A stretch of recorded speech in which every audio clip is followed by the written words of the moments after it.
Welcome to Empowered Leadership. We share candid conversations with successful leaders about what it takes to cultivate the leadership, life, and legacy you desire, and to do it with confidence, ease, and joy. I'm your host, Alexandra Reese.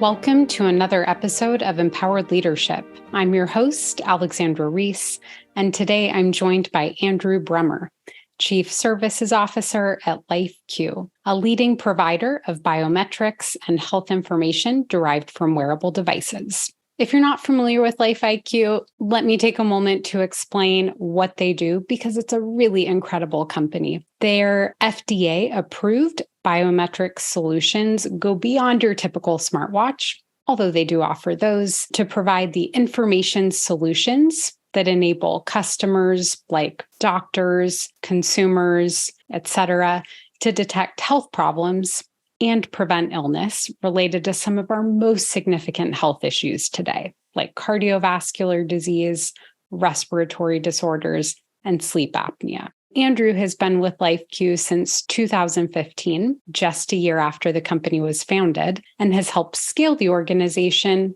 worldwide, driving double-digit annual revenue growth in many of those years. That's all to say, Andrew has a whole lot of experience and credibility as a leader.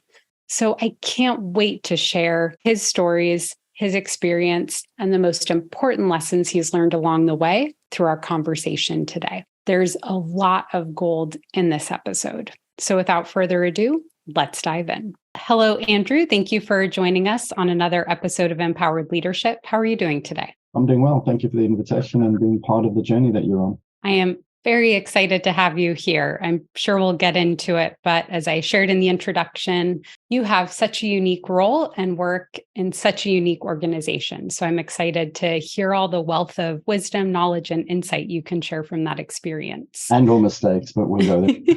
Yeah. Well, before we dive into that, as you know, I always like to ask my guests the same opening question, which is, what does empowered leadership mean to you? It's about helping people find their inner soul of how they can be successful in getting out of their way, helping them get the work done and not being there as a safety net, as a catch net, as a catch-all. So when they do make mistakes and when they do falter and when they do fall, that you're able to catch them. But for me, it's about finding the right people, identifying the talent, harvesting, yielding it out of them, and then getting out of their way and being the support structure. And with that, it's directional, it comes empathetic, it comes work, it comes technical empowerment. There's so many things that come from taking people that are hungry and want to and empowering them and letting them go. I love that word soul that you used. I'm curious, what comes up for you as you use that word in a business context and you talk about really eliciting that from people so they can show up and do their best work? Yeah, as I mentioned, I've listened to a lot of your podcasts, and a lot has got to do with when you talk about the soul of people. You can be an instructional lead. You get to see versions of what your instructions are. You don't get to see the magnificence of how people can become to be. And when you can find a way to open up the heart of people, you get them to want to lean in, you get them to want to do, you get them to innovate to do. And then what outcomes of that is a level of multiplication that you could not do through instruction. It's a level of multiplication and empowerment at a human level, at a company soul level, at the individual growth level, at the team level. It gets to a point of viral expansion that's really hard to slow down. But it takes quite a while to get to that point that people actually trust and will embolden themselves to allow their own vulnerabilities to step out and allow their own failures to help them realize a successful tomorrow. I think you're so on point with the power of creating a space where people can tap into their whole self and be vulnerable and bring those full sets of perspectives, talents, skills into the workplace. I think all leaders would agree that's really valuable. Most leaders, when they think about how to do that, tend to look at the model of transformational leadership. So, set an inspiring vision, galvanize people around that. I don't think that's enough. I'm curious, what else have you found to be successful in doing that in your own work? Sure. So as a lead, we all know that there are things in your head that you need to help people come to terms with and realize and be okay with. And not everybody is ready at the time that you're ready to convey that message. You have to hit the pause button and find it when people are ready. So the piece that galvanized it, I think, and I'm really eager to open up my team so you can ask them this question, because we debate this the whole time, is I believe in absolute transparency. I believe in absolute openness. I mean, there's a lot of theory that says be vulnerable with your team, tell them what's on the go, tell them where you're at, demonstrate that you're willing to fail, you're willing to be right and wrong, that you're willing to, dig in and say, sorry, love you in the morning, but this is the way we're doing it, but also being open to saying, well, geez, there's got to be another way to do this. So there are different ways of thinking. And that takes time for people to see that you're not just following a theory. It takes time for people to see that you are genuine. When I took over the role in LifeQ to do what I'm doing, it probably took me, must have been easy, a year and a half. It took a long time to get the team to a point that there are absolute safe discussions. There is absolute psychological safe, physical safe, topic safe, work safe. There is no topic that my team will not address me on in a direct, open, transactional manner, in a strategic manner, in a loving manner, in a caring manner. It takes time, and you can't rush that.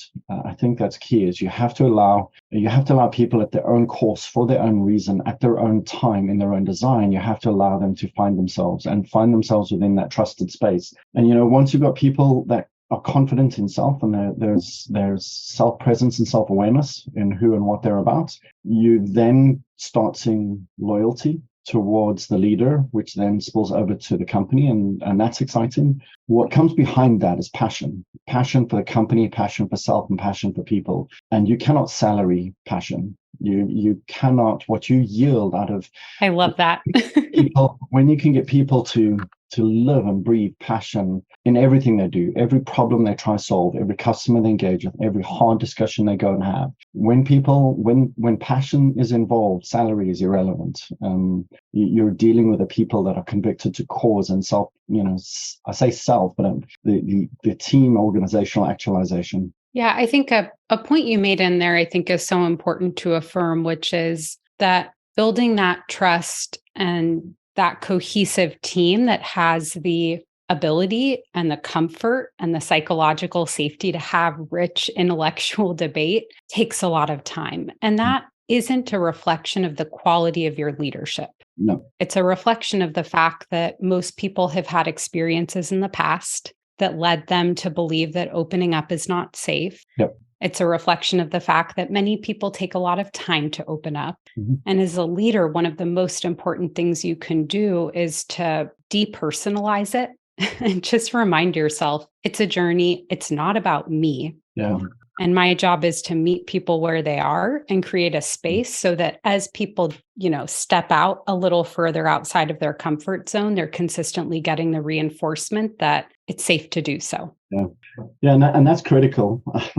As you were talking, you reminded me of some of the journeys I've been on with some of my team members. What may work for one person to help yield them out and yield their soul out and the brilliance of who they are as a human being, to challenge them individually, to help them find their feet and their gravitas. People are always, it's quite interesting.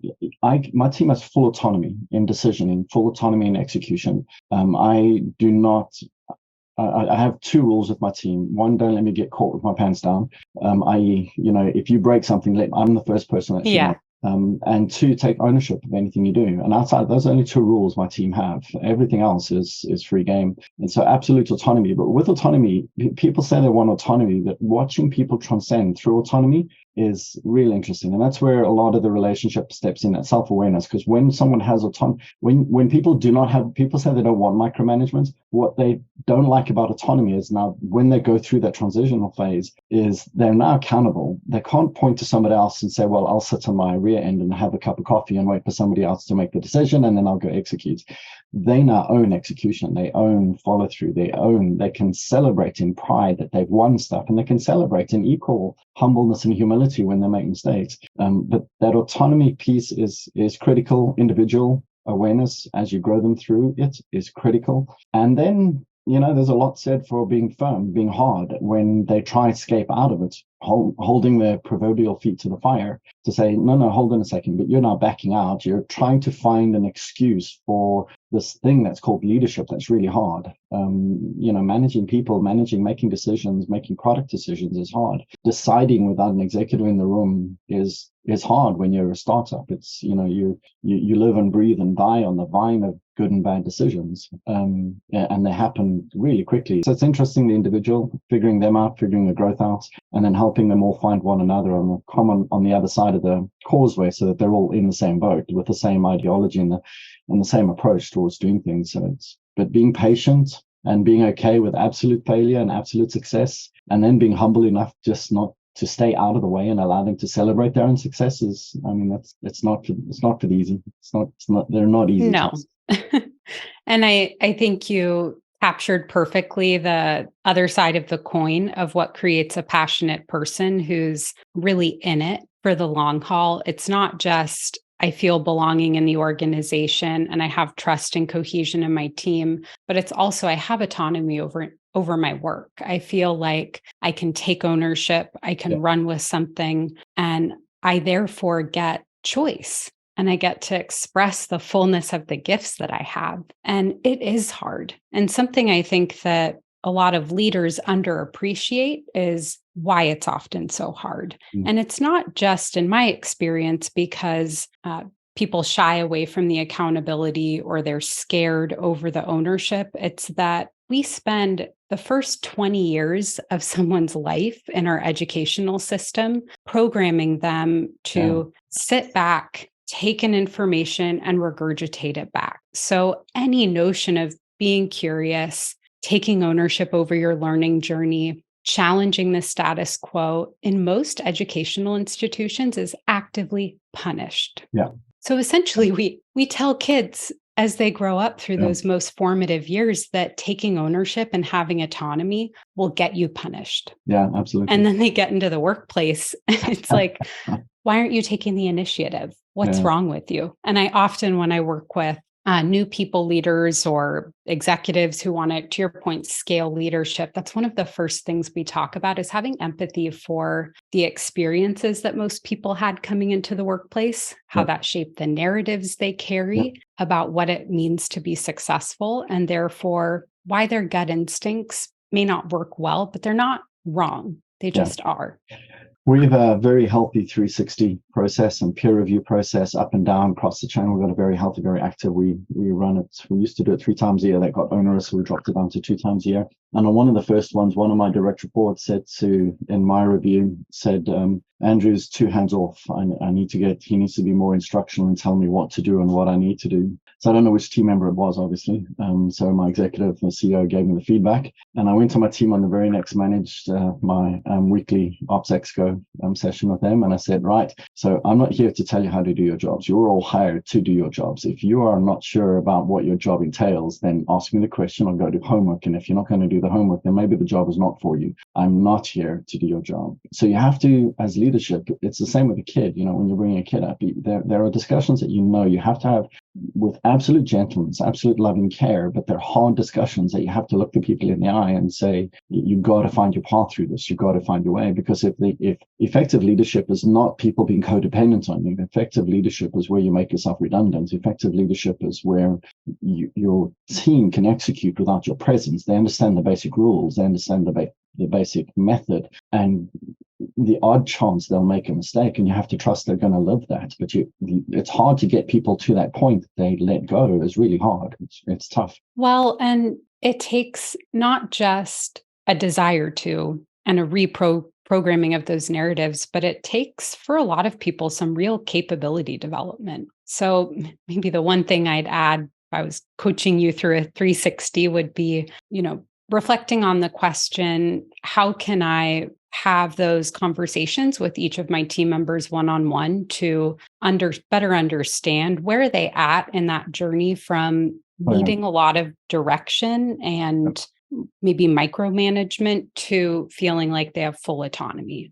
And how can I meet someone where they're at, set the expectation that we want to get here, and then provide them with the resources they need, be it some coaching, some capability development, so that they can navigate that without feeling like they're just being thrown into the deep end. Oh Because yeah, as you know, leadership it's a skill that you have to learn. It's not yeah, something that you just intuit. yeah. And I'm using jest words, and I'd love to hear if you do chat with my team, I'd love to hear their interpretation of how they've been through this journey.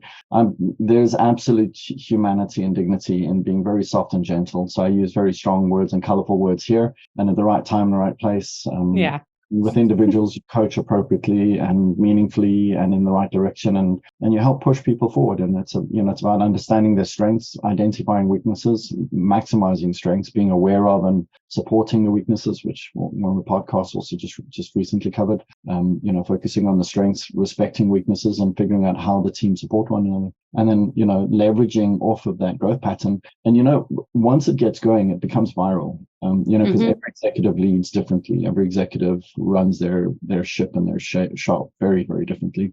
And you can't cross those boundaries. It's like telling one parent how to bring their children up. And you just don't do that. You're stepping on very hot potatoes. And with leadership, it's not too dissimilar, where you have to allow each of the leaders, while holding one another accountable, you have to allow them to manage and lead their team. What's really cool about viral leadership, about passion, when passion is at play, is you have people that may not necessarily be led in the same fashion, but then they start asking questions, and logic prevails. I'm a firm believer that if you demonstrate to people that logic will prevail and logic will win, most times people will be brave. People will step out of the norm, out of what school and 20 years of upbringing and societal rules have taught us. People will be brave, and they'll step out and they'll start asking questions about, how do we emulate that? How do we do that? But like I said, it was an 18-month journey for me to get my team to where it is today. Yeah, and I might use a slightly different word than logic, but I think it's the same in concept, which is predictability. And that came out in our discussion of how do you build a cohesive team? Well, you create predictability in that every time somebody takes a little bit of a risk to step outside their comfort zone, you predictably, positively reinforce that. That's right. And that is, I think, at a fundamental level, I talk about this a lot. That's the key to building a thriving culture, is predictability. Like, here are policies that define the culture we strive to create. And then we predictably reinforce those policies day in and day out. And it doesn't need to be more complicated, but I think so many people miss the importance of the predictable reinforcement day in and day out, because that's when you get the toxic culture, is when people are like, you said or did one thing yesterday, and then you said or did another thing tomorrow. And it's just a complete disconnect. They're in absolute conflict with one another. Yeah, you're right. Listening to you chat and run through that, I mean, you're spot on. Because one of the challenges of a leader, if you face problem A today, and today you're in a good mood and the mojo and energy is up and you're loving the world, the manner in which you address the problem today or respond to the problem today should be the same when you are annoyed and frustrated with either a peer exec, a house spat, or kids stepping out of line, or whatever, aggressive driver. You have to engage in the problem solving as a leader in the same way you would every single time. You have to be persistent. You have to be consistent. Like you said, it's got to be predictable. People have got to know that no matter what, there is a level head. You cannot be charged. Leadership is not, you can't manage people through execution of emotion. You can't manage, because that drives fear, that drives non-predictability, that drives irrational responses, and people are not safe then, and people just will not engage. They will yield out, they'll back out of the discussion. And the problem is, it can take 18 months to work and get it right. It takes two mistakes and you're done. You rebuild it all back up. I think mistakes can come at a big cost if there isn't appropriate and prompt repair work done. Absolutely.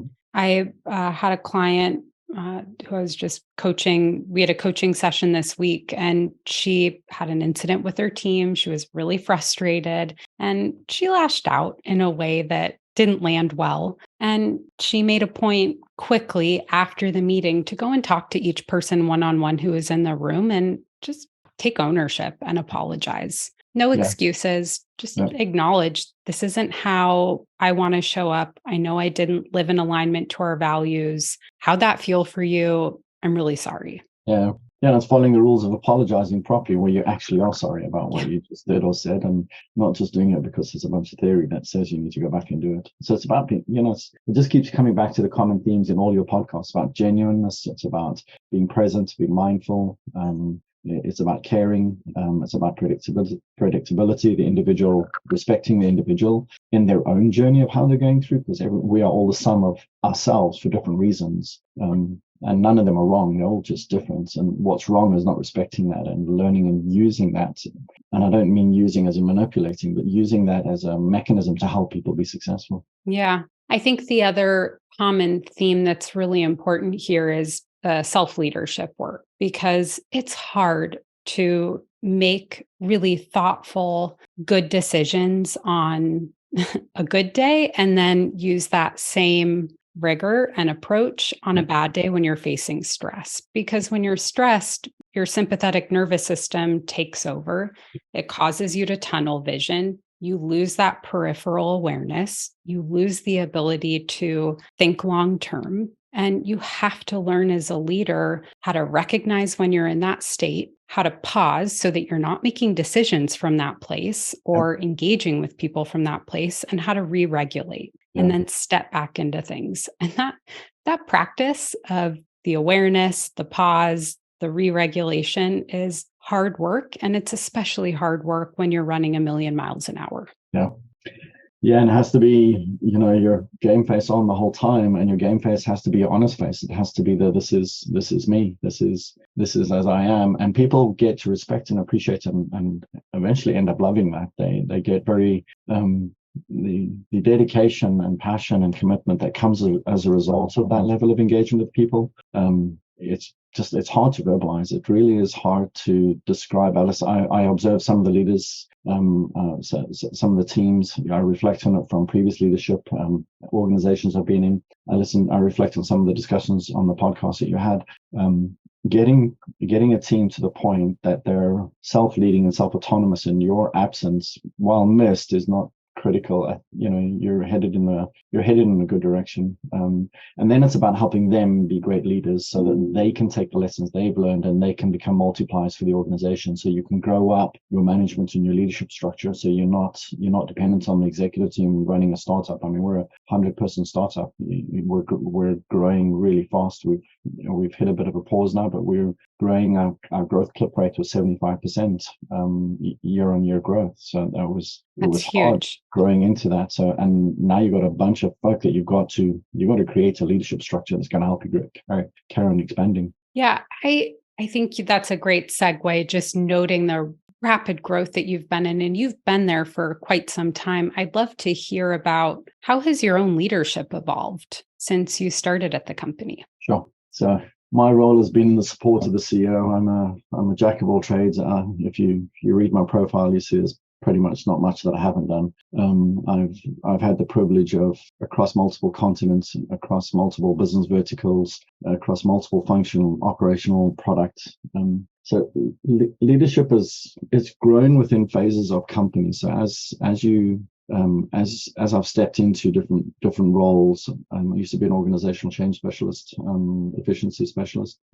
Stepping in, and the more leeway that you get in terms of running, the more you demonstrate that all this theory, that all the base concepts that we've just run through, they're sticky in their work, the more leeway you get, and the more access you get to growing. My personal journey has been from consulting into product management, into helping define strategy for product, and then getting into the operational side of it. So figuring out how you drive an organization without being the leader, without being the leader, influencing people without having a title, trying to help people become aware, and you have to be okay with you attempt 10 things and 2 of them stick and 8 of them are not ready, and you have to be okay with that. And then slowly progressing and my function inside of LifeQ has grown from just being, an operations hand, through to looking after, the operations officer function as well as the CIO function. So it's been, and between then and now, I mean, I could probably write a book and everything I've experienced. But the most interesting thing is dealing with different people. Scientists think differently from engineers, think differently from operational people, think differently from software engineers. I mean, it's just fundamentals. And that's not profiling. It's just to be a brilliant scientist, there's a certain persona, a certain way of thinking. You have to be able to be a brilliant scientist, and finding a way to navigate all those and dealing with people that have done their 20, 30, 40 years of schooling where they have their stoic way is just slowly trying to find how you influence without having a title. How do you drive? How do you create visibility? How do you drive predictability, logic in my world, what I've always used? How do you drive that without the title? How do you get people to embrace a new tomorrow and to strive for a new tomorrow? At one stage when I just took over 2020, we did a restructure in 2020, and I just took over the function. One of my senior leads said to me, if you know where we need to be in 5 years' time, why don't you just tell us? Why don't you just tell us where we need to be? And my answer to this person was, because you're not ready to hear it. Because as soon as I tell you it, you're going to start rebelling it, and you're going to say it's not possible. So you will subconsciously start working against it. So you have to figure out at what time are people ready to hear the messaging. And some people sooner, other people later. And you've got to be okay with that. What an interesting insight. I don't think we often think about it that way. I like that. I also have done a lot of work in change and transformation leadership. And, if you look at conventional wisdom, it often says, give people as much information as possible, as early as possible, give it to them again and again in 10 different ways. And through doing that, I've learned myself that often that creates change fatigue and overwhelm because people just don't know what's important. Yeah. They get overwhelmed by it. And then it ultimately leads to disengagement and failed change because people tune it out. Yeah. I hadn't thought about how giving too much information can also create resistance because people just aren't ready for it. And it's not malicious resistance. It's just people listen to the topic and they say, and they listen to the common logic of it, or the common predictability. They listen to the message or the potential outcome. And what they do is they take a future state and they try to apply it to current state. And their mind is, they're not able to glue. And it's not wrong. It's just people think differently, right? I just happen to have a strategic, emotive, forward-thinking type. So playing it forward, you have to be mindful that as far forward as you can think, most people deal with 3 months, 3, 4, 5, 6 months ahead of them. And if you try to paint a picture that's going to groundbreakingly change it. To that same team member, I went to that team member, I think in the last month, 2 months, and I said, okay, so now we are more or less where I expected us to be. If I told you this is where we would be, what would your reaction be? She would have said, I would have thought you had lost it. There's no chance we could ever have got here. And I probably would have resisted all along the journey. And it's hard because you don't want to leave people blind. You don't want to catch them off guard. I know a lot of leaders who I've worked with many ages ago who I could imagine might reflect similar views of people listening to this who are like, great, I don't have to share information if I don't want. And I good think luck with that one. Good luck with that one. Your leadership strategy and investments and people's trust in you, their vision in you. I mean, you're done. It's just, it ain't going to go anywhere. Yeah. And I think that's what I wanted to come back to is really two things. You just said one of them, which is that ability to say, trust me, I've got a vision, but let's focus now on execution of what we're doing today. Because that's where your people's mindset is and their own focus is. That requires significant trust. Yeah, I would go one. You can't do that if people don't trust you, because then people are going to be living in this sense of fear and uncertainty around, is he holding back information because I'm going to be eliminated? People will go to the worst case scenario in the absence of trust. You're on the money, Alexandra. And part of that is when you say you have a vision of where things have got to be, you can't just say that in this nebulous kumbaya, got all the information you don't have. It's about saying, I have a vision. Let's take one step. Let's take another step. But you can't, it's not about holding back information. It's about knowing where things, and that statement I made to that individual, because that individual was mature enough to receive that message. And that individual was asked a lot of very direct, very probing, very challenging questions. One would not do that with every human being in the team. That just would be non-functional. But with the person that you have that discussion with, when you open your mind and you become vulnerable in that, you have to remain vulnerable in that, and you have to show you're going in the right direction. And when you misstep and there are mistakes, you have to fess up and you have to be open to it and say, well, geez, that wasn't supposed to happen. That's not what was planned. But when there are milestones, you equally have to then reflect back and say, remember that last discussion? This is one step closer in the right direction. And that way you build up trust. It's not about holding back information. It's about, we all know that you can't tell everybody everything in the company. It's about, in this particular stance, it was an individual that has turned out to be a right hand for me to be able to help get stuff done. And this person asked really good, challenging questions. So it was a healthy environment. It turned out to be a healthy growth and healthily managed. But if you're someone who's going to play information war games and you're going to weaponize the knowledge that you have, good luck. People will see straight through you. Agreed. I'm glad we came back to that point because I wanted to make sure people didn't take the wrong message from that. No, it's just things. It's like, imagine Elon Musk having said in 2003 that he's going to go to, we're going to Mars and he's going to, it's just like, really, people would have just said, listen, man, you're on planet Lulu. It's not happening. You gotta bring people along the journey and help them as they are ready to be able to mature into concepts and ideas. Mm-hmm. So we've talked a lot about, kind of the evolution of your role at the organization. I'd love to hear what are one or two experiences that you had, to the extent you're comfortable sharing, where you learned a tough, hard-earned lesson. Yeah. And what was it? So being brave is not for the faint of heart. And being brave is putting yourself in the lion's den, and knowing there's a good chance you're going to get ate alive, but you go into the lion's den nevertheless. In around last year, October timeframe, we had some challenges and I went into the lion's den. I had a 17-on-1 meeting and the lions ravaged my presence. So, and it's good, it's healthy. And what you do there is you demonstrate vulnerability, you demonstrate strength, you demonstrate being brave, you demonstrate that not all things come easy, you demonstrate that there is respect of individuality, and there may be people in the organization who do not subscribe or buy into what you believe and what you are practicing and what's going on around them for whatever reason they choose not to. And then you can't force them. That was a good lesson. And that activity, which is near on a year ago now, has yielded great results in helping people move on, minds move on. People find it's the ability. So you read the theory about doing it, but to be in the face of it as an executive, when you walk in the room and you make yourself vulnerable and expose yourself like that, is really hard, because it could go pear-shaped in a hurry. It could go upside down in a big hurry. It was a good lesson for me about there is absolute merit to the theory of being brave, addressing hard situations, being vulnerable in those situations, and help people find that safe space in that. And over time, it will yield results. But again, it's time and you have to be patient. Yeah, every misstep, plan that doesn't work out, uncomfortable interaction, no matter how big or small it is, that goes unaddressed will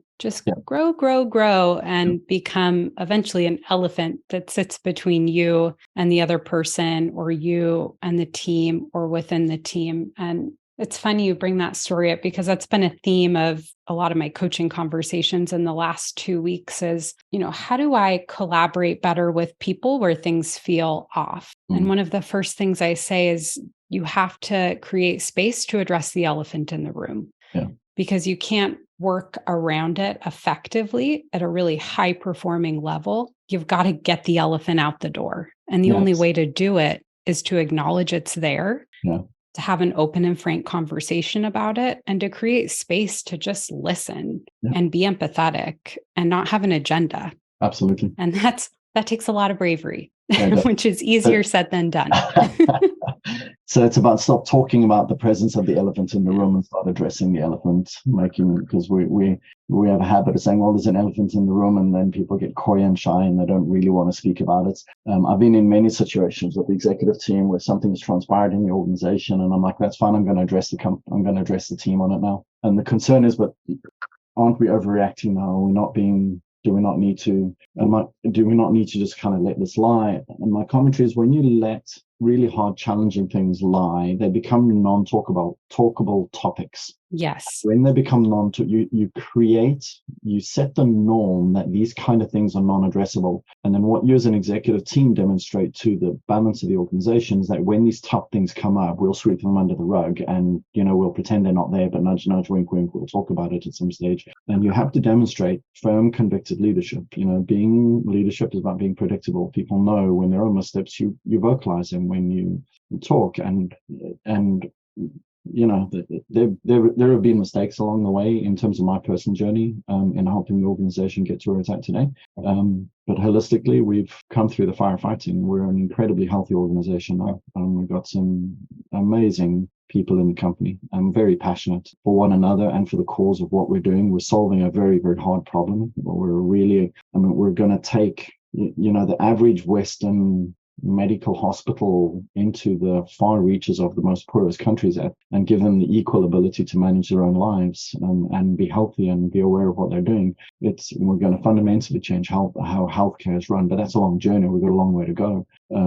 The key is having the people, and the key is helping us get there. I'm a firm believer if you look after the people will look after the customers, and the customers will look after the company. And that's a never-ending story, but you've got to look after the people. I so agree. And I think that statement, which you put so succinctly, is the reason you're probably one of the few high-growth startups I've interacted with that has a healthy organizational culture. I mean, most high-growth startups, the leadership team is so focused, understandably so, on the product, bringing it to market, learning from those early experiences, growing, scaling, that they often neglect the infrastructure building and the people development work, and it comes to bite them in the ass later. The way I describe my function in the organization is engaging and helping draw and find the best in people. I look at my chief science officer. He's a beautiful human being. He's just a great, great guy, smart as heck. But it would be unfair to say to him, you need to carry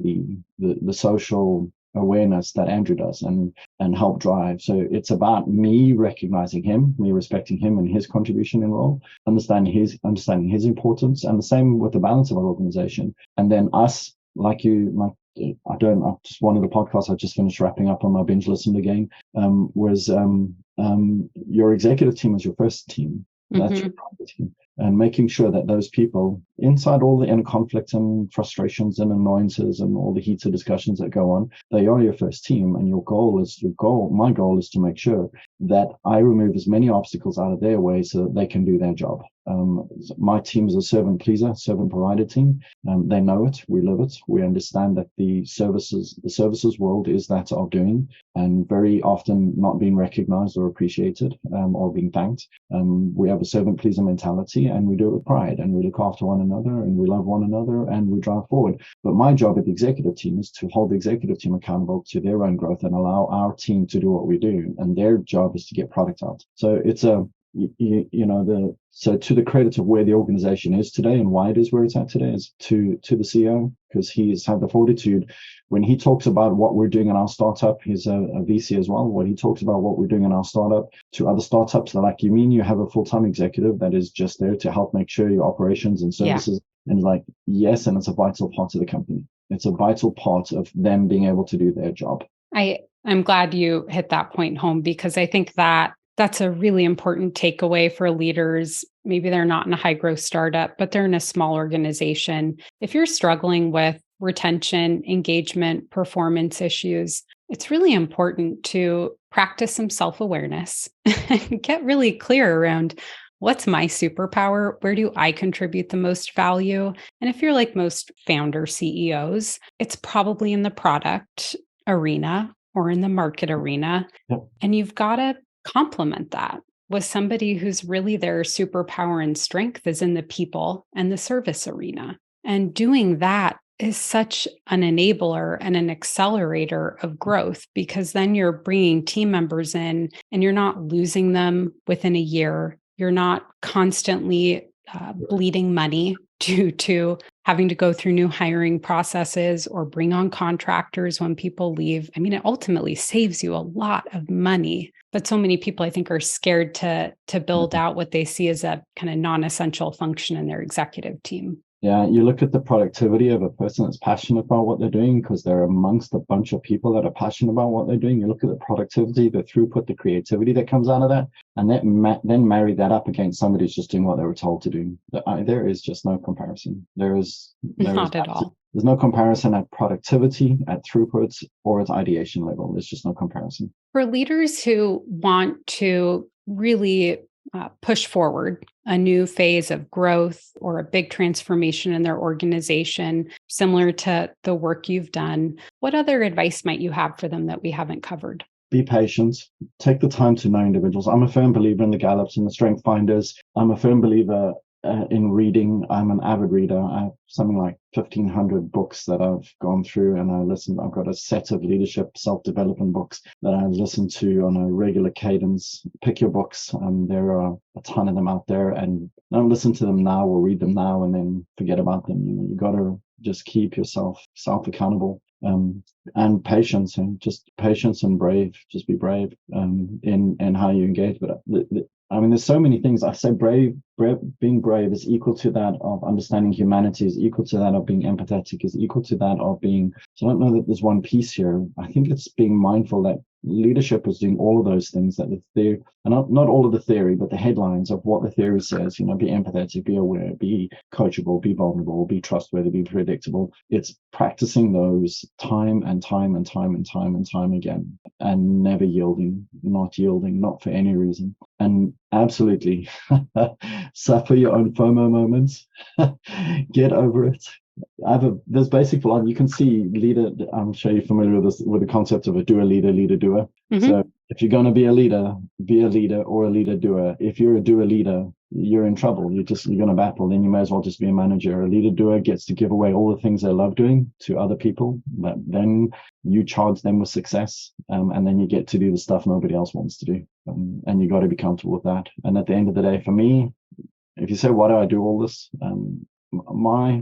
My passion, my success in life, my yield, my value statements in life is watching other people be successful. Is doing everything I can to the betterment of someone else in the team, so that they're able to yield and affect other people's lives in a small manner, of which I was able to affect theirs. And that growth there. So if you say to me what to do, I don't know, Alexandra. I don't have a simple answer for you. I don't have an easy one. Read a lot. Read wide. Read voraciously. Read, and reread. There's so much beautiful theory out there. Listening to your podcast, just emulating and being reminded of all the nuggets out there. A lot of books we read and we're like, yeah, I know that. Yeah, I know that. Yeah, I know that. Yeah, I know that. Whatever. But when you're in the heat of the moment, there are nuggets in every book along the journey that you just skip over. They're not relevant. And at different times in your life, they become relevant. So I would say read your heart out. I keep just books that I'm currently paging through behind me in part so that it reminds me, you don't read a book and put it away. Yeah. You read a book, set it down, and then read it again. Because to your point, as we evolve in our leadership journey, we'll be, similar to you described your colleague, we'll be ready to hear different messages. Yeah. And if we're not ready, we're not going to hear the wisdom. Spot on. Absolutely. What are one or two of your top books, leadership books? I knew you were going to ask me this one, and I was not ready for it. So if there are a couple of them. So Quiet, Start With Why, Change Anything. I stumbled across a book now that I'm really annoyed that I didn't read earlier. It's become required reading for my team, and it's Crucial Conversations. Yeah, that's a great one. I'm really annoyed. It's third edition, and I only found it now. I'm like, really? I mean, I could have found this years ago. I just did a workshop on the art of productive conflict, which mostly was all about how do you prepare your mindset and yourself to walk into a crucial conversation in a way that you're setting yourself up and the other person up for the most long-term success. There's another book that I think most people in working within a company would overlook. It's probably the book I've bought for most people. It was written with a focus of consultants and how you are a trusted advisor to your customers. So the book is called Trusted Advisor.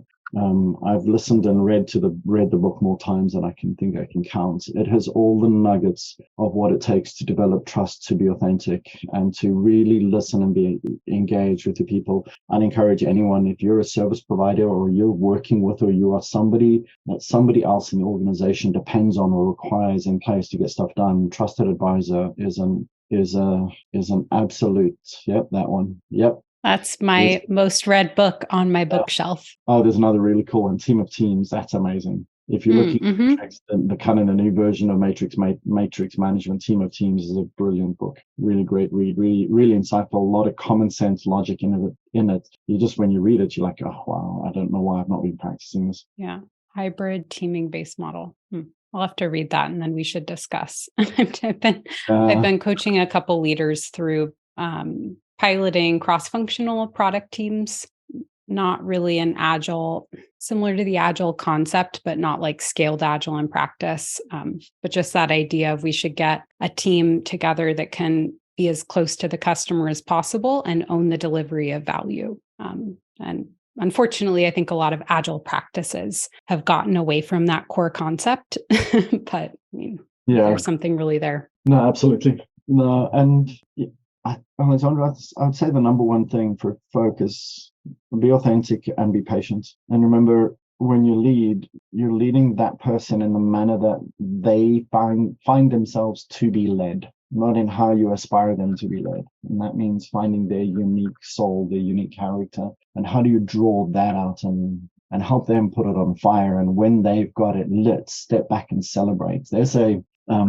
Reminds me, the epitome for me is a vision of the leadership. There's a TED talk where a guy goes through leadership, and they talk about conductors that are leaders and how they use the conductors as the leader with the waving all that sort of stuff. And the very last one is a conductor, and the guy just stands there. He's magnificent in his team, and he just stands there and he watches his team. He's not waving his hands. He's not orchestrating or directing anything. He's just standing there and loving what the people are that he's now worked with them for, I don't know, weeks, months, years, for them to become this phenomenal orchestra. And he's just standing there. He's not conducting them. He's just standing in front there like he's an audience member, and he's just loving listening to them play. And that's effective leadership, right? Is when you can get people to do without you having to instruct. Yeah.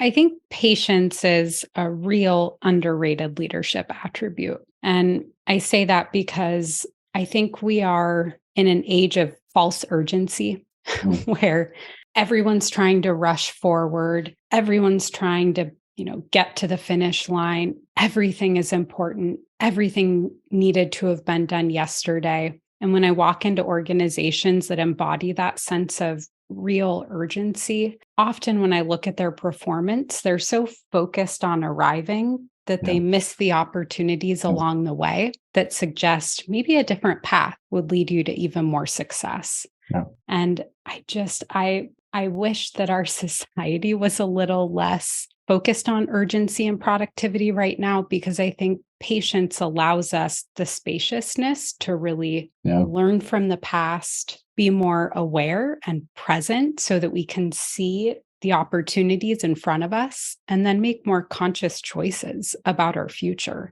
knowing that given the rapidity with which conditions change, we almost need to slow down even more sometimes, because we need to have the space to cultivate that awareness so we can make decisions about our strategy and how to change it. So if you chat with my team, they'll tell you that I'm probably one of the most impatient, high expectations of people around me, and I'm a Mr. Fix-It in the absolute opposite of the advice of what executives should be doing. I've learned to tame it a lot, and what's brilliant is because I have the safe space with my team will get on a call with me and say, right, Andrew, we've got a problem. I don't need you to go into fix-it mode. I just need you to listen. So it's that level of relationship. Yeah. You can just get in there. So, to be honest, I'm in some areas I am as impatient as heck. In other areas, I have the patience of a butterfly. I can sit and just wait and help people. Yeah, I shared this in my conversation with Tim Winter, but patience is not a virtue that I was born with or cultivated.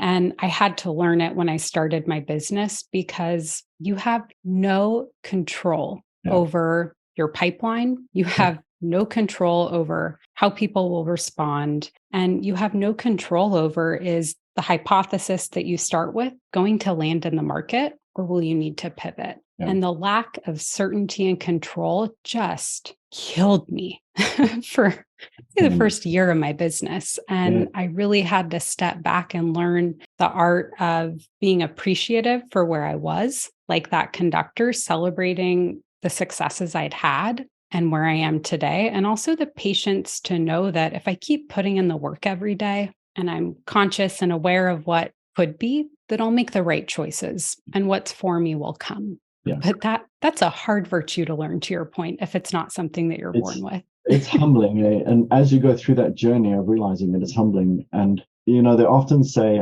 there's the old saying that it's lonely at the top for the CEO. Again, to our CEO's credit, he's built a strong team of very opinionated people who are go-getters and doers. And while it is lonely at the top, because at the end of the day, his CEO carries all the bucks, and the buck stops there.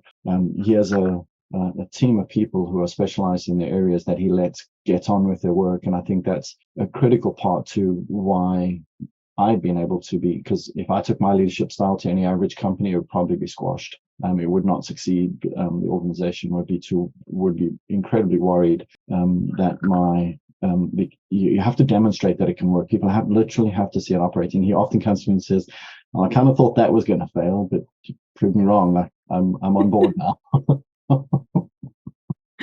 I love that. Well, as we come to the close of our conversation, I'd love to ask my typical closing question, which is, what's one piece of conventional leadership wisdom you think is outdated? Instructional. People who are using title, rank, file, order, policy, process as a means to yield the leaders of tomorrow. I think you will be successful in getting the job done, but you will not create the multiplier that's needed. And what is more sad is you will lose the people that are those next leaders, because they will go find other areas where they can be engaged with as this generational leadership thing. As most of my direct reports, they're more than half my age. You will lose the opportunity to make a difference in people's lives and to grow people. And you'll win by getting the job done. But I think instructional rank and file leadership, I think, is done. When you say instructional leadership, can you define that in a sentence or two for people who aren't aware of what that means specifically?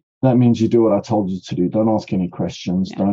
Don't. And if you're going to frown, then there's the door, and feel free to exit yourself. At best, you get it done. Otherwise, there will be consequence, and do it exactly as I told you to do it. So you stifle creativity, you stifle initiative, you collapse the soul. You make it a lonely place to work. You make it a job where you're getting a salary, and then you go home, and in 4 or 5 years' time, you change your jobs. And I'll take that one step further and say, not only is it bad for talent retention, but it's really bad for long-term organizational performance. And you don't even have to be a micromanager. Just to be a leader who's accustomed to project managing their people's work. So, setting their objectives, setting their activities with them. That form of management means that you have to be the key decision maker. And that's a huge problem in terms of organizational health, I think, for 2 additional reasons. One is, given the pace of change that we've talked about in today's world, one person is not in the position to be fully aware of what's happening on the ground and how to make the best decisions given rapid shifts in the context. You should be hiring people who can master their domain context and then make those types of pivot decisions on their own. So you end up losing that ability to be really responsive and really adaptive. The second reason is it's slow. I've said this before. I think matrixed organizations are a thing of the past, because every time you make a decision, it necessitates that anyone who's involved with that square or decision has to get in a room and talk about it. Yep. And that's not efficient. It burns people out. It wastes time. I think it's the reason we have so many meetings in many organizations. And I mean, I think that's where we could speed up, and maybe a little less patience would be good. Absolutely, because what you just described is the death knell for a startup. Right? It's, in a large organization, it takes 6 months to make a decision. But if you're demonstrating that behavior in a startup, you're done. I mean, you're signing the death warrant for a startup. Yeah, that's 6 months of runway you've lost, which is more than many startups have in their bank account. Awesome. Well, thank you so much. This has been an enriching conversation. I really appreciate your time. Yeah, thank you. It's been wonderful to chat with you. And I wasn't quite sure where the discussion would go and what topics would cover, kind of listening to all your podcasts. So it was interesting. But thank you very much, Alexandra. Thank you for joining me on another episode of Empowered Leadership. If you'd like to connect with Andrew or read more about LifeQ, I invite you to check the show notes for links to the LinkedIn profiles of both. I've also provided links to several of the books that Andrew and I discussed. So if you're interested in checking out some of those resources, I invite you to do so. As always, thank you for joining and have a lovely day. To find out more on how you can improve your leadership, life, and impact with confidence, ease, and joy, please visit my website, opastrategy.com. That's OPA strategy.com. And then please make sure to search for Empowered Leadership wherever you get your podcasts and click to subscribe so you don't miss a future episode. And if you enjoyed this one, please do share with a friend or a colleague. It makes a big difference. Thank you so much and have a lovely day.